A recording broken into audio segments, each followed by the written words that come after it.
대통령께서는 11명의 국무위원들이 다 모여서 이제 국무회의가 구성된 이후에 어떤 말씀을 하셨습니까? 그 당시 상황이 이제 대통령께서 아까 말씀하신 것처럼 10시 이제 발표 시간이 다가오니까 이 대접견실 쪽으로 잠깐 건너오셔서 국무위원들 다 모였느냐 그렇게 말씀을 하셨는데 그때 아마 의사 정족수가 안 된 것으로 알고 있습니다. 그래서 다시 대통령 집무실로 들어가셨고 아마 11명이라는 의사 정족수가 채워진 다음에 대통령께서 정장을 갖추고 다시 들어오셔가지고 그 대접견실 중앙에 앉으시고 저희 국무위원들은 다시 자리를 정돈해서 그 주위로 이렇게 쭉 나란히 앉고 그 당시 몇 분 계셨던 수석 비서관들은 다 자리에서 빠졌습니다. 그러고 나서 저희들이 이제 계속 논의를 이어서 대통령님을 좀 만류하는 그런 취지의 이야기를 했고요. 대통령께서는 뭐라고 말씀하셨냐면은 여러분들이 이야기하는 그러한 뭐 경제, 외교의 영향, 정무적인 부담 이런 거 다 안다. 나도 신중하고 깊게 생각을 했다. 내가 왜 그 점을 고민을 안 했겠냐. 하지만 국무위원 개개인이 느끼는 상황인식, 위기감, 그리고 책임감과 국정을 총괄하는 대통령으로서 가지고 있는 상황인식과 위기감, 그리고 책임감은 차원이 다른 것이다. 이런 말씀을 마지막으로 하셨습니다. 그때 제가 받은 느낌이 뭐였냐면은 제가 1차 탄핵소추 때 그렇게 심각한 영향이 있었는데 과연 그러면은 타 부처 장관들은 그런 사정을 알았을까 그런 생각을 했습니다.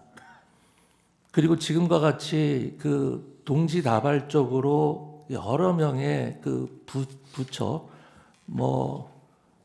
방통위는 아예 기능을 정지해 버린 상태였고 수많은 사람이 탄핵을 당하고 예산은 각 부처 예산은 뭐 조금 깎인 것도 있고 많이 깎인 것도 있겠지만 국정 전반적으로 봤을 때는 엄청난 예산이 유사일에 처음으로 깎인 상황이고 정부에서 추진하는 법령은 다 국회 통과를 못하고 정말 엉뚱한 법령들을 통과돼서 대통령으로 하여금 거부권을 행사하지 않으면 안 되게 만드는 그런 상황이 되면 정말 대통령님의 고심이 크셨을 수밖에 없겠구나라는 생각을 그때 그 말씀을 듣고 다시 한번 하게 됐고요.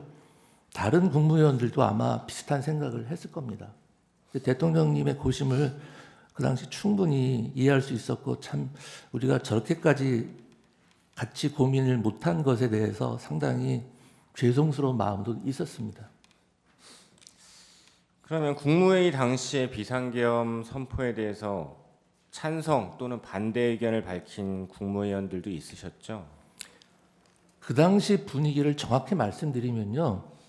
찬성과 반대를 밝히는 자리가 아니었기 때문에 어느 누구도 찬성이니 반대니 이런 워딩 자체를 한 사람은 없었습니다.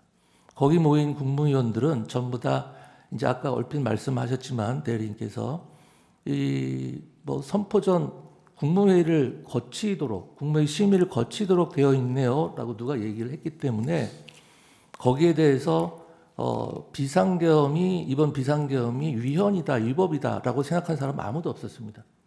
단지 이렇게 비상계엄이 약 45년 만에 선포됐을 때 국민들이 이것을 받아들일 수 있겠는가, 외교나 경제에 미치는 영향이 얼마나 크겠는가, 과연 이걸 추후 정무적인 부담이라든지 야당의 공세를 막아낼 수 있겠는가 라는 것에 대해서 상당히 걱정과 우려를 했고 그렇다면 대통령님을 우리가 만류해야 되지 않는가 이런 상황이었습니다.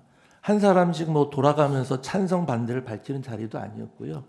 몇몇 분이 그런 이야기를 하면 대부분 공감하면서 말씀을 추가로 하시는 분들도 있었고 뭐 거기에 공감은 하지만 아무 말씀도 안 하는 분도 있었고 하지만 뭐 거기에 대해서 뭐 반대하거나 찬성하거나 뭐 이런 분은 없었고요. 전반적으로 모든 국무위원들이 걱정과 우려 속에 대통령을 만류해야 되는 거 아니냐 이런 상황이었습니다. 네. 그러고 나서 이제 대통령께서 국무회의 마치고 예정된 원래 22시를 넘긴 22시 22분경에 브리핑룸으로 내려가서 23분부터 대국민 담화와 함께 비상계엄 선포하셨죠. 네.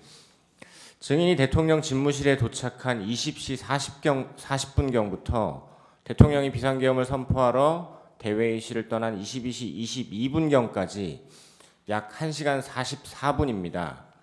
이 시간 동안 11명의 국무위원들이 동시에 한자리에 앉아서는 아니지만 순차적으로 집무실 그리고 바로 옆 대회의실에서 대통령이 어떤 이유로 비상계엄을 선포하려 한다라는 걸 설명하시고 비상계엄 선포에 관한 총리, 기타 국무위원들의 의견이 대통령에게 전달되고 다시 그에 대해서 대통령이 자신의 의견을 밝히기도 한 거죠. 네, 그렇습니다. 이게 한꺼번에 모인 게 아니라 국무위원들이 이제 순차적으로 왔기 때문에 늦게 온 국무위원들은 옆자리에 있는 국무위원들이 지금 무슨 상황이냐, 무슨 얘기가 오고 갔냐 해서 두 분이서 이야기를 하면서 다들 업데이트가 되어 있는 상태였습니다. 네. 당시에 증인 외에도 다른 국무위원들도 국무위원 서로 간에 논의를 하고 일부 국무위원들은 대통령에게 의견을 전달하기도 했었죠. 그렇습니다. 아까 말씀드린 바와 같이 저도 한번 들어갔다 왔고요. 총리님도 뭐 두세 번 정도 들어갔다 오신 것으로 제가 기억을 합니다. 네. 그럼 국무회의 주관부처 장관이시죠? 네, 셨죠. 예. 주관부처 장관으로서 보셨을 때 비상계엄 선포 전 국무회의 이거 유효하다고 보십니까? 그 유효 여부를 제가 판단할 지위에 있지는 않고요. 다만 제가 분명하게 말씀드릴 수 있는 것은 당시 그 자리에 있던 국무위원들은 모두 국무회의를 한다고 생각을 하고 있었습니다. 왜 그러냐면은 아까 이야기가 나왔습니다만 국무회의 심의를 거쳐야 하는 것이 아니냐라는 이야기가 있었고 그에 따라서 총리님께서 대통령님 의사를 확인하러 다녀오셨고 다녀오셔서 대통령께서 국무회의 개최를 지시하셨다. 이런 말씀을 총리님께서 직접 하셨고요. 그 다음에 국무위원 의사정족수인 11명이 모일 때까지 저희가 다 기다렸고 심지어 대통령께서도 10시 발표 예정이었던 계엄 선포를 거의 30분 가까이 늦추면서 국무회의 의사정족수가 되기를 기다렸던 것이고요.